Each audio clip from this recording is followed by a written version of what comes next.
Hello, everyone, and welcome back to another recording of MIT Is, the podcast. I am your host, Abby Bodo, joined by my co-host, Gabe Owens Flores. And we are back again.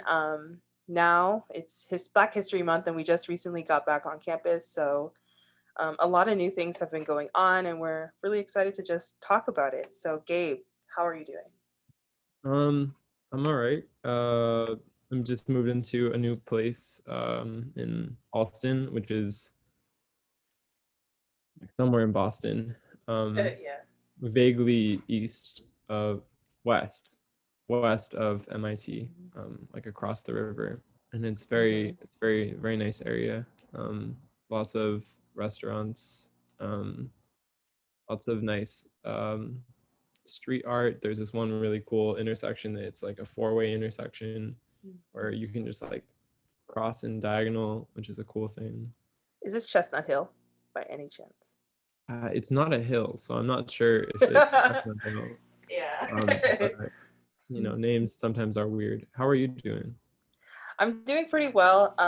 Like Gabe, I am off campus, so I'm in Somerville right now.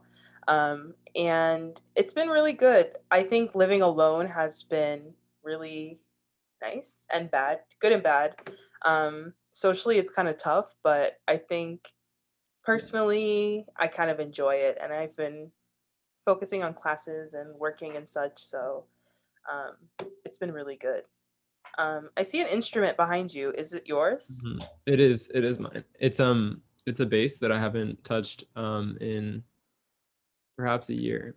I was sitting in several different rooms for several different periods of time. And I only now just got it back. My dad's a guitar player, and that's his job as a guitar teacher for the last like 20 years. And I don't know how to play the guitar, but I'm like passable with the Mm-hmm. bass, which just has two less strings. You usually play less chords, so it's like your fingers just go to like each note at a time. It's less stressful, I think. Yeah, that's awesome. And I think it's a good thing to pick up during the pandemic. And I think all of us are kind of looking for brand new things to do. So I'm trying to think. I've been trying to read a little bit more. Get back to my exactly. And I have like this personal philosophy that everyone should have their own library. So I've been like buying books that I just want to read, and it's like going back to my childhood self that just loved absorbing books more than TV at times. hmm I'm so glad you said library, not like collection or bookstore, because like books are also wonderful gifts. Mm-hmm. Um, there's really not much more special than like getting a book from someone and you could tell they've read it. Mm-hmm. That's a really nice experience. And yeah, so this is my bookshelf. As you can tell, there are a lot of different things that represent a lot of different things. So right here, you can see that there's a Dune book, and this is a book on Mao that's actually a like 900 page like anti-Mao propaganda written by this white man who is a like a professor of East Asian studies. Mm-hmm. Um, he's like anti-communist, so it's just like bad politics and it's yeah. Anyway, but I got this when I was like 11, so I was interested, and it's just been sitting there. So all this is to say, whenever you see like someone talking to you and there's a bookshelf behind them and you're wondering like, did they read all those books? Well, in this case, no. The answer is no. I think it's usually the case that people have like not read all of their books. I don't Yeah, know. I think so. Don't feel bad when you see that. Yeah, definitely don't feel bad, but um, that's something that I've learned that a lot of MIT students share, like this love for books or this history of just like reading a lot. And for me, I remember how influential Knowledge. libraries were. Yeah, like libraries were for me as a child. Um, and I think I'm trying to get back to the point where I can collect my own books and sort of gather them and share them with my children one day, but have like something that can be used to trace the different stages of my own life. Um, yeah, those are my goals. Absolutely. Yeah. Did you have a a favorite library growing up in Yeah, you know, my just around. yeah, a good part of living in the suburbs is, great facilities like libraries, um, which I mean definitely exists in cities, but I will say that my local library was pretty top tier. They constantly renovated it. Like there are great teen spaces. I remember when I was probably in like third or maybe even to fifth grade, they renovated the teen and the kids section, and we would just go and just absorb like all the books that they would put on display. It was just really good, and they had nice quiet spaces to read all the time, and they were a part of a bigger, it's here in Massachusetts, it's called the Minuteman Library Network or whatever. Mhm. So it's connected with a lot of other towns, usually suburban towns, and um, you could always like check out books from the network. So like when a new book would come out, we Oh, would instantly order it and wait for it to nice. come in. But that was like a distinct part of my childhood that I always loved. How about Yeah, you? yeah, mine too. I remember the so the I guess I grew up going to like the LA Public Library, LAPL, which had like also you could check out a book from anywhere and like return it anywhere. And there was like there was this one really tiny one that was next to like pretty close to where I grew up, and I spent a lot of time like these really big central oak tables. And it was like a small library, but it had these like this really pretty glass. Because because they like give a lot of money to each library, and so each library is like really like well done and well stocked. But then, as with all public services, they just don't pay the employees at all, Yeah. or like pay them very little, and like don't upkeep the facilities. Mhm. But they have these like really big giant oak tables, and you could just sit there, and like people would like sit in other parts of the table and read. Mm. It was just that communal organization is really pretty. I think I've seen like other versions of this, um, like since then in other libraries. Trying to remember, there are spaces like that in MIT. I think the Hayden Library Yes. has the really long or had the really long tables.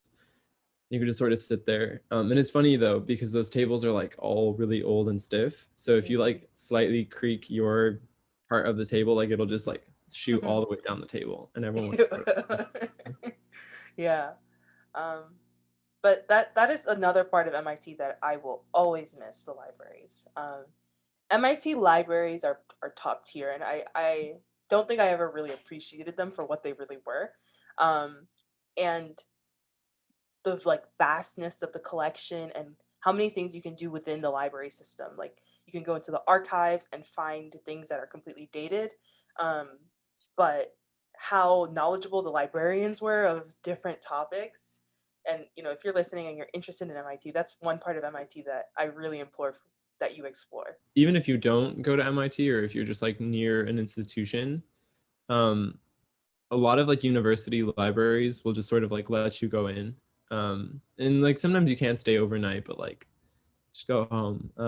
Yeah. Uh, but you can like rent or at least go into like a lot of libraries. And it's great. But yeah, I didn't really use the libraries as much as I would have liked, but it's also like we live in a society where it's a lot of digital textbooks, and it's a lot of digital information compiled into like websites and forums and all sorts of other extremes of information, that you don't necessarily need to go to a library for. Yeah. But also libraries tend to have good Wi-Fi, which is cool. They have great Wi-Fi. um, yeah. I'm just always gonna. That's just one part of society that I just will always appreciate, or just you know American living, I guess. Just having libraries, and I know this is not unique to America in any way, shape, or form, but I just will always appreciate the existence of Yeah, libraries. public libraries Public. are. Hmm. Yeah. Um. So anyways, let's move on a little bit and let's talk classes. So it's both of our last semesters, unfortunately. How many classes are you taking? Anything interesting in um, particular? Yeah, I'm taking 3 or 4 um, classes per credit. This will be important in a moment when I explain that I'm listening in on like 4 or 5, Mm. because I had this like anxiety at the end of the. So like when we were signing up, I had this like really strong pang of anxiety and was like, this might be the last semester. This is probably going to be my last semester. I hadn't really considered this wave of emotions coming in.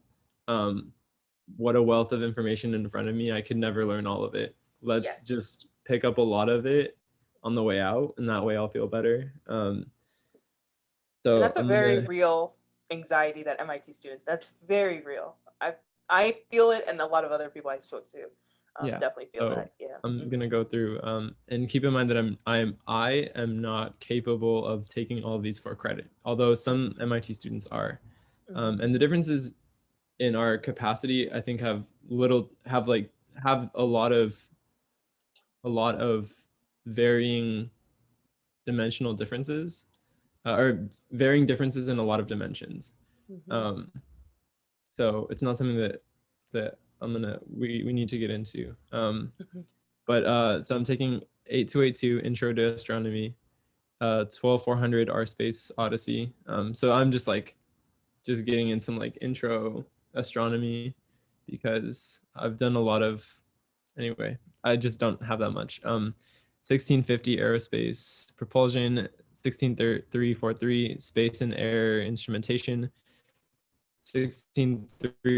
16346 Astrodynamics, 16522 Space Propulsion, 21A407 Gender, Race, and Environmental Justice. Justice? Yes. Which I wanted to take a gender studies class, and then the conversation with Mimi, wait, that might come out later. So we have a conversation with me where we talk about environmental justice, and I was like, oh, that would be a great class. And then STS 407, which is quantifying people, history of social science. That sounds But lit. The yeah, last one, we're especially. going out. We're not going outside. Is the Yeah. Oops. Sorry. For me, I'm taking a few interesting classes as well. I'm taking 4 or 5 technically. So my first one is advances in computer vision. So that's all of oh, machine okay. learning. Yeah. I one of like you talked about your anxiety about this wealth of knowledge. My anxiety came from like computer science, and I was like, Hmm. I'm graduating with a physics degree, but I really want to know more computer science before I leave. Um, Even though I'm planning on going to law school, but I still want to be a lawyer one day that can manipulate data and knows how to like work in certain areas of technology. So At like least computer, knowledgeable about it. exactly. And I think this is another thing that we could definitely talk about as technology advances in this area, especially AI, machine learning. There are more and more social implications that have to be thought about and need to be protected by the law. And I've realized that a lot of lawyers don't actually know too much, or they don't have a background in these areas, which is, I mean, it's understandable, but it's important that people in the law and people who are working at higher and higher levels do have some sort of understanding, in my own opinion. So I'm trying to become a lawyer one day that has Mm-hmm. more awareness of things like machine learning and how it works in order to protect the most vulnerable populations. Um, so that's a long-winded, Yeah. yeah. I'm taking another interesting class No, called no, yeah.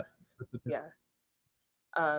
Sorry to cut you off. No, no. Another class called Analytics for a Better World. So that's all about data analytics and how it can be used to solve really important problems like world hunger or vaccine distribution, things like that. So that's a Sloan course. Then I'm taking a constitutional law class and a history of nuclear proliferation class. So these are they're kind of all over the place, but they Yeah. fit different interests that I have. And the most interesting course I'm taking is with the MIT Prison Initiative. It's called Mm-hmm. Authenticity. Um, so for those of you who don't know, MIT has its own prison initiative. It's like the it's a part of what's called TEDG, the Educational Justice Initiative. So you actually have the opportunity of taking classes with people inside correctional facilities. So I'm taking this class on authenticity. It's all about emotions and virtues that we have as humans. So we're taking it with about 7 inside students, is what we call them.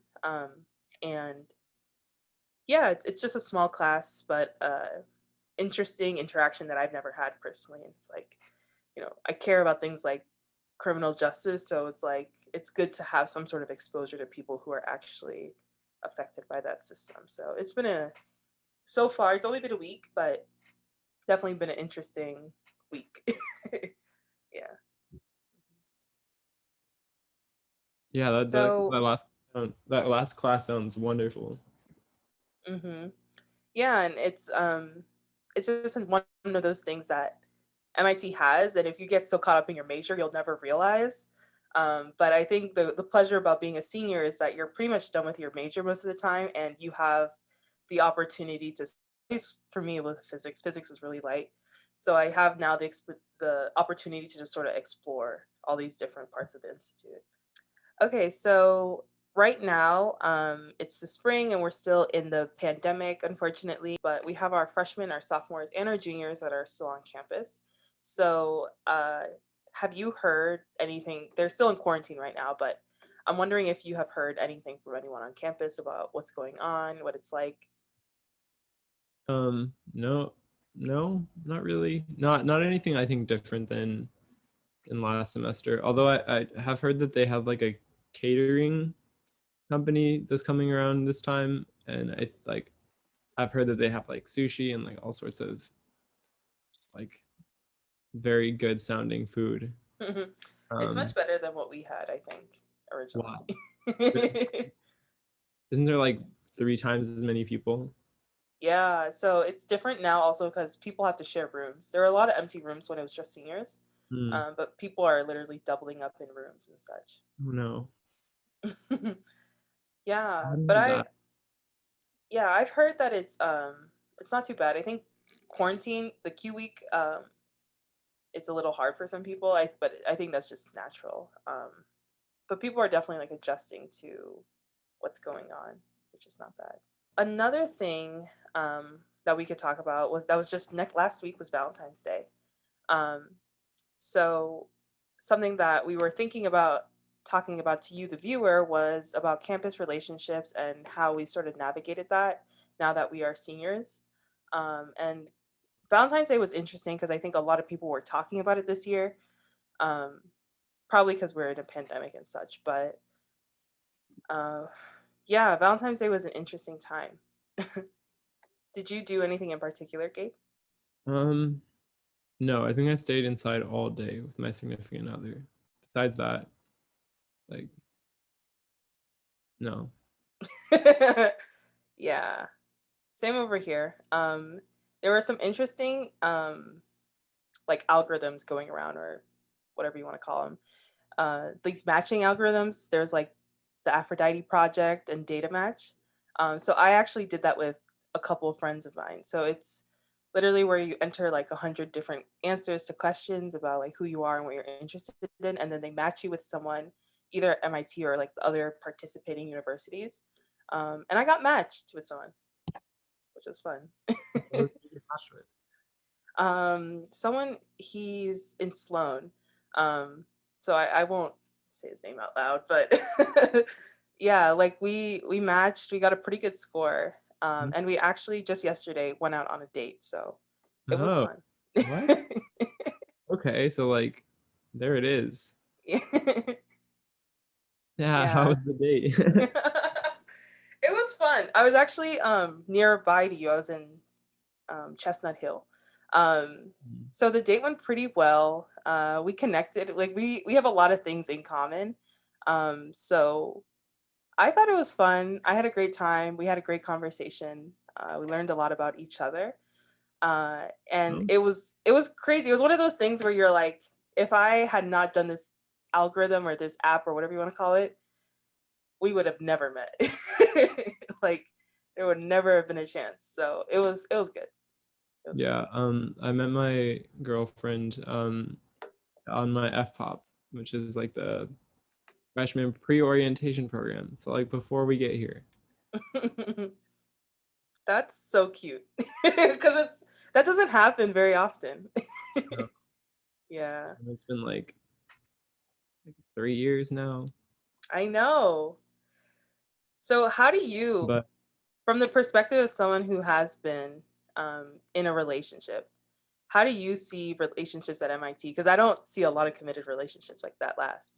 I've collected a lot of different frameworks from like academics and whatever on like how to view even like relationships and from like reading and everything. So I don't think that MIT is like a disparate experience from everyone else's lives, but this is like a nexus point for a lot of connections. So it makes sense that so many people like it makes sense that a lot of people have like interpersonal relationships because everyone is spending so much time together.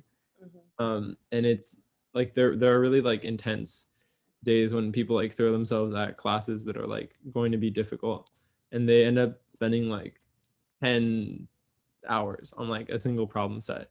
Mhm. um and if there's like even a little bit of romantic friction between two people, like that's 10 hours of time together. Mm. So, uh, I don't know.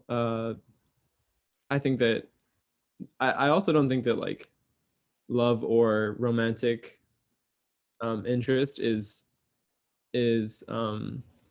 like all forms of platonic relations are to some degree like romantic. Mhm. And there's like obviously uh there are like consented um there are consented like actions that denote like levels of romance. So like I wouldn't just kiss anyone. I would probably like ask for consent first, and that goes Mhm. for all of my friends and also any romantic partners I have. Mhm. um and so with a through line of consent, I think that like if someone has a whole bunch of like romantic relationships or a whole bunch of platonic relationships, like all of these human connections are still happening on like every level. Yeah, that is true. I said a lot of things. It's not really what I meant to say, but like Yeah, I think friends are lovers too, I guess. I don't friends know. are important, and I think it's sort of a college experience. A lot of MIT people, I think, before coming to MIT, didn't have the time or the ability to really connect with people in the way that they do here. Um, and I think college is just this really weird time where you're transitioning into the rest of your life. And I think a lot of people figure out their romantic relationships in college or maybe not. So, yeah, I think it's also kind of hard here at MIT to find the time or the energy to put into someone else as much. Um, so it's like it's good and bad. I think college dating can be hard, but every now and then you have relationships that stick it through like yours. So it's good. Always remember communication is key. Communication is Um, key. So a lot of people have heard about this so-called November rule. I actually didn't really know about the November rule until later on at MIT. so I think that the MIT students and by direct extension all STEM students are obsessed with like trivia and just like random bits of information that they deem relevant. Um, and like rules, because I think a lot of us or I think a lot of STEM students are like, there are universal truths and I must hold on to these. This is one of those like rules that sort of says something along the lines of you can't or you shouldn't be romantically, as like an umbrella term, involved with someone before November of your first year, because it like cuts off social relations. So obviously I'm in my feelings because I didn't do this. But I also feel like I have like a good bit of friends, and I met a lot of people through my significant other. So I think that it could be succinctly reduced to like, don't um no, I just don't think it just use your judgment um and like no, see, because there just doesn't this rule just doesn't need to exist in my opinion. I think that like There are a lot of things that I think freshmen need to be cautious about. yeah, Um, and it's not even necessarily just like, hooking up with someone older than you, but I think it's just falling into the trap of depending on someone either emotionally or, and I think it's so easy to fall into that trap of like coming to MIT, being away from home, not really knowing, who you are here, and instantly attaching yourself to like one group of people or one person or whatever.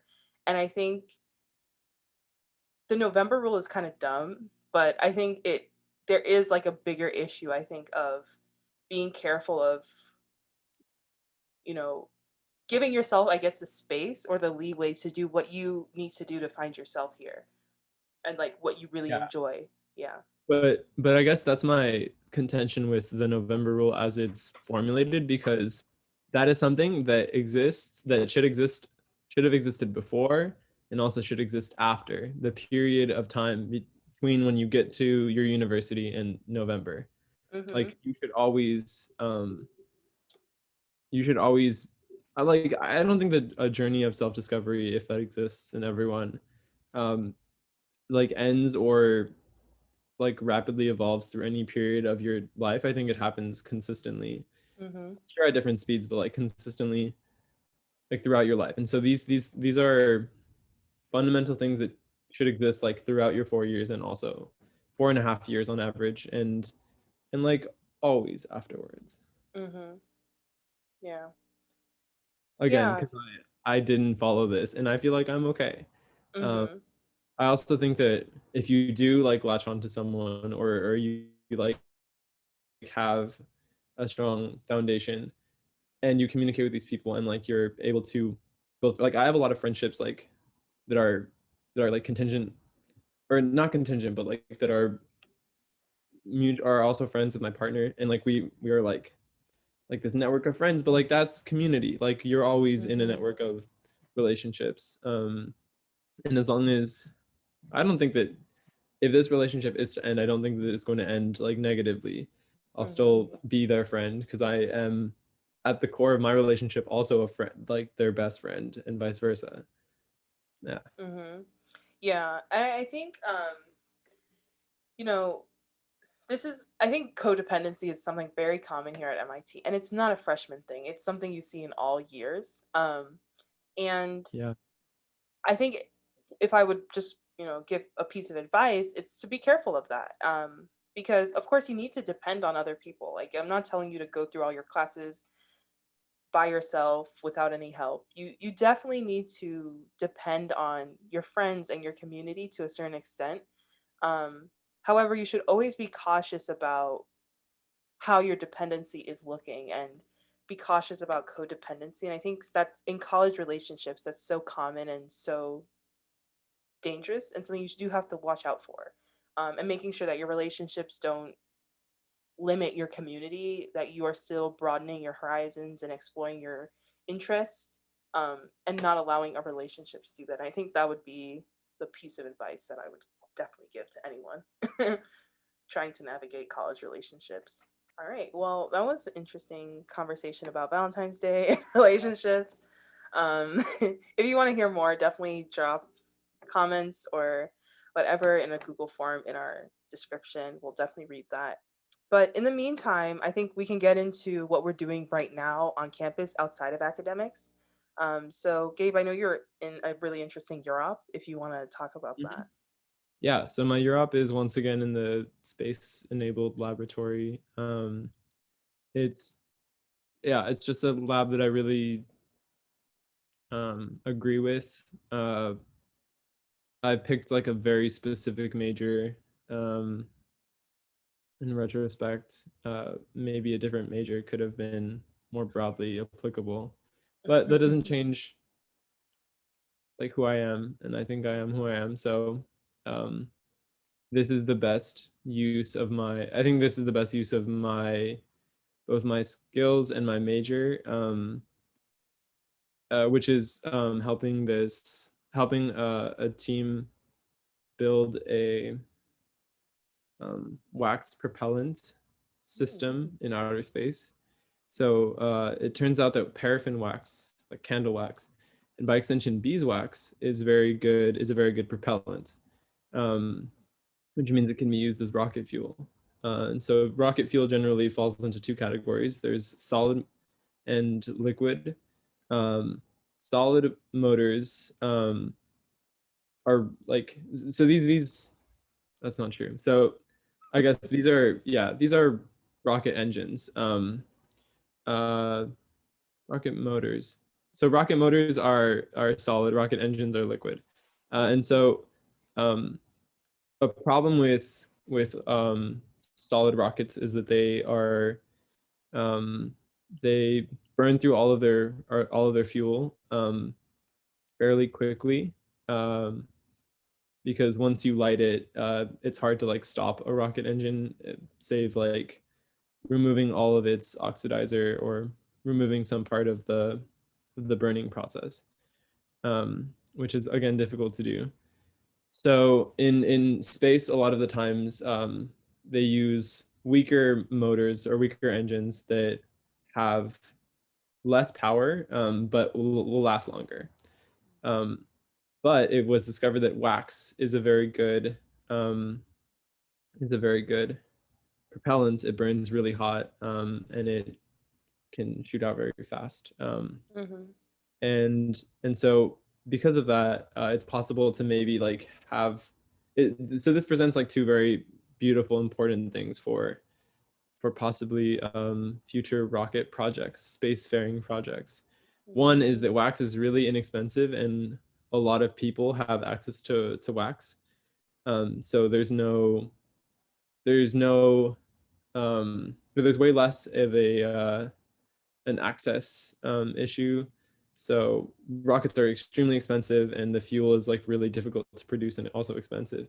But wax is super cheap, and so a lot of different, at least as it's formulated now, a lot of different groups of people in the form of countries could start, using rockets for exploratory purposes, hopefully, with wax, and also possibly beeswax. So if you could carry bees on a exploratory vehicle in space, you could possibly have a biological propulsive loop where like animals in this case, like bees, honeybees, are producing an excess of wax, which is then used in the propulsion. And isn't that so cool? And so this project specifically is sending a propulsive thing not sending a propulsive thing, just trying to cast it in space. So you have like wax in this ball, and then you put it into a tube, and it spins really fast and heats up, and then forms the cylinder that you then burn in the rocket. So they're trying to figure out if that's possible. Yeah, exciting stuff. So this is all virtual, I assume. How are you working in it virtually? So there's a lot of code that has to happen. There's a lot of like automation code to start up the system and like burn and sort of run the whole thing. So I think I'll be working on that, and then also if I have to work on something by hand, I can just have them drop it off, and I'll work on it and then put it outside my door, and they can pick it up. Yeah, that's amazing. So is this within like a professor's lab, or are you working with postdocs? Like, I'm working with a grad student, and also one of the heads of the lab. This is with in the lab Space Enabled, which is run by this woman named Danielle Wood, who is super powerful and very cool. That's awesome. And I think a lot of people here at MIT are also doing cool UROPs, and that's one thing you'll learn. There's like a UROP for so many different things. It's crazy. So how did you find this particular UROP? Was it just through the department? No, so I took a class, an STS class, which is Science, Technology, and Society. and the one of the people in the class it started with like 30 people and it whittled down to like 7. One of the people at the end, who I spoke a lot to, is a grad student in this lab, going for his PhD. So I just spoke a lot to him. He sort of became like a mentor of sorts. I worked with him, and then I like moved on to this project. Awesome. Yeah, that's really cool. Unfortunately, I have never really gone into the Europe world. I learned very early that I didn't like research, especially physics research. So, um, right now, I am working as a peer career advisor at our career advising and professional development office. So that's like our career office. Um, so that's been really fun. It's nowhere as interesting as your Europe, but it's cool meeting with Mm. yeah, it's cool meeting with MIT students, and I think there's one thing that I've realized is that MIT students can be very insecure about their accomplishments. So like I'll be talking to someone and they'll be shy about their resume or the language that they're using, and I'm like, "No, you should be a little bit more assertive and, claim that you are prepared for this position because you are." So that's been go ahead. I'm sorry, what'd you say? Empowerment. Mhm. And I realized that that's a huge part of the job. But that's probably the part that I enjoy the most. Just training or not kids, training students to be more confident about who they are and their own accomplishments. So yeah, that's been fun. Workers need to be more confident in their labor. Yes. Exactly. Really. And even learning how to help people through offer negotiations and asking, and this is like a huge thing that a lot of MIT students are scared to do, to negotiate for themselves and really advocate for what they deserve. So I've loved that experience a lot, and it's Yeah, taught me so especially like much. low income students and students of color, like every system that you've ever come up across as like a low income and or student of color is just like, it just tells you like not to ask for yourself. Like it's just Hmm. every single institution is just enormous and like labyrinthian, just Hmm. impossible to navigate. Yeah, that So is true. it's wonderful to have people there to help you through, Hmm. because professional development is rough. Yeah. And we've talked about that a lot, like the people at MIT who are helping, the SQs or student support services, the CAPDs, the Office of Minority Education, the Office of Multicultural Programs. Those offices that are just there to guide students through are prime. And they are so influential, at helping people at MIT. And I think that's why I love working at CAPD, because you know, just having students constantly come to you for help is such a fulfilling thing to do. Um, yeah. So different sides of campus jobs, but definitely both interesting. Yeah. So we're coming close to the end of our time. So we can just wrap up with a quick reflection of, how we hope the semester is going to go, and, maybe things that we're looking forward to or things that we're more hesitant about. So if you want to start. Um, uh, yeah, I think that I overprescribed how many things I could handle. Once again, this happens every semester. But this is different because after this, I won't be here, and Mhm. all of it will just be. I've just sort of had this like, I've had this like lingering feeling that, every time I do something wrong, it'll just like perpetuate forward. And I'll just have to deal with it later. And I came to the semester and realized that I hadn't done, like I was like good, which was cool because I was like, oh wow, what if Mhm. you're not good? But I was. Um, and so I'm just really, really glad, really happy to absolve and close this part, because there's just so much anxiety. Like it's just Mhm. that like you have to get to that next you have to get like a certain amount of points and a certain amount of like classes. Just now I'm looking at a tracker that says I have 15 out of 17 GR subjects complete. And I'm looking at my schedule and I have 4 classes. I'm like, I really hope those 2 classes are in here, and I don't know. Yeah. I don't really want to email anyone to check. I'm just going to then hope that they it pans out. Yeah. And then what I'm not excited for is, I guess that was both things. Yeah.